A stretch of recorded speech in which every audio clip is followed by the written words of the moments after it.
I went to Arkhangelsk, where he was in the far north, where he was in internal exile, and it was just insanely cold, and because it was in January, the anniversary when he died. So on the anniversary of Joseph Brodsky's death, January 2001. Arkhangelsk, the briny cold, the frigid Baltics, children throwing snowballs at Soviet statues, the Arctic chill of the moon at midday, the trees wrapped, the pedestrians bundled, how the sun shivered behind the smokestacks like a soldier frozen in place. At the dimly lit museum of the far north, the subject was the poet's internal exile, metaphysics versus history, and the fateful struggle between poetry and time, a cold war that will never end. Also, his love for watery ports and stubborn cats, especially the Russian blue that hailed from the White Sea.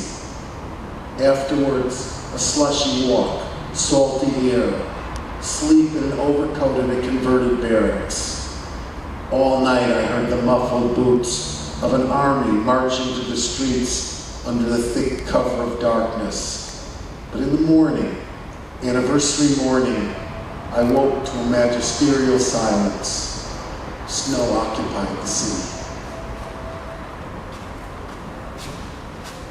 Josifa Brodska nāves gadadienā 2001. Gada janvārs. Arhangelska aizsūsta jūra, ledēnā Baltija, bērni, kas met sniega pikus uz padomju skulptūru statujām.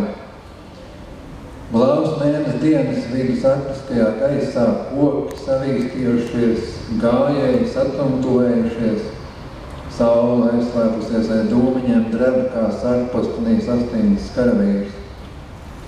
Tālo ziemeļu mūzeja blāvajā gaismā saruna par dzejnieku iekšējo trindu, par metafiziku nostādīt pret vēsturi un liktenīgo dzejas un laika cīņu.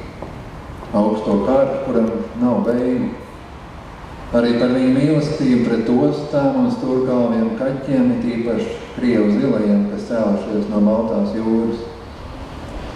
Pēc pastaigta šķīdona sāļajā gaisā izmikšana uzsvārcīja pārbūvētajās barakās. Naktī zābaku slāpētā duna.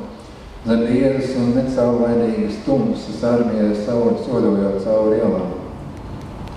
Bet nākamajā gada dienas rītā visur un visā vienīgi klusums, pār pilsētu valdošais sniegs.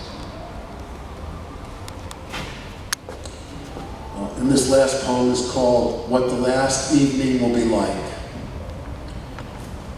You're sitting at a small bay window in an empty cafe by the sea. It's nightfall, and the owner is locking up, though you're still hunched over the radiator, which is slowly losing warmth. Now you're walking down to the shore to watch the last blues fading on the waves. You've lived in small houses, tight spaces.